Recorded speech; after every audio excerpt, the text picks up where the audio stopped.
لقد صدق الله رسوله الرؤيا بالحق لا تدخلن المسجد الحرام إن شاء الله. Allah'adır zikredelim evvela, vacip olur cümle işler kola.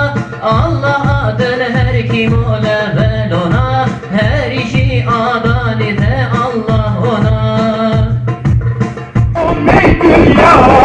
Ya Muhammed Mustafa, ne büyük fethi ya Muhammed Mustafa, ne büyük fethi ya Muhammed Mustafa, Can Muhammed Mustafa, ya Muhammed Mustafa, Can Muhammed Mustafa, Cühimatü feda, ya Muhammed Mustafa, ya Muhammed Mustafa, Cühimatü feda, ya Muhammed Mustafa, Can Muhammed Mustafa.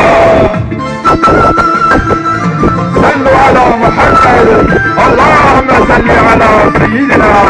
بسم الله الرحمن الرحيم وما أرسلناك إلا رحمة للعالمين.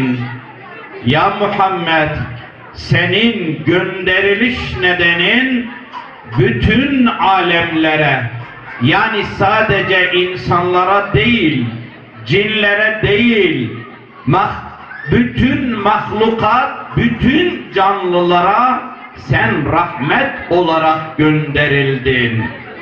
İşte Resulullah sallallahu aleyhi ve sellemin tazeliğinin, yüceliğinin, kıymetinin altında bu ve bunun gibi nice değerler yatıyor. وَمَا أَرْسَلْنَاكَ إِلَّا كَافَةً لِلنَّاسِ بَشِيرًا وَنَذِيرًا. Ya Muhammed sallallahu aleyhi ve sellem, biz seni bütün insanlara gönderdik. Peki acaba Resulullah sallallahu aleyhi ve sellemin bu gönderilişinin nedeni nedir? Muhammed tekbir! Tekbir! Tekbir!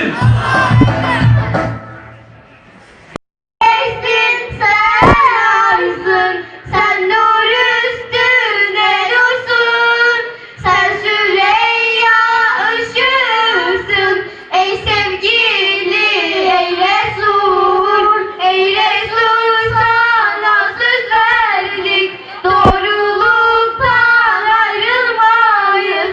Bugün din düşmanları tarafından Müslümanların arasına ırk, mezhep, kabile adına düşmanlıklar sokulmuş ve Müslümanlar da şuursuzca birbirlerini öldürüyorlar. Ya Rabbi, bu Müslümanlara ve bizlere İslam şuurunu nasip et. Amin.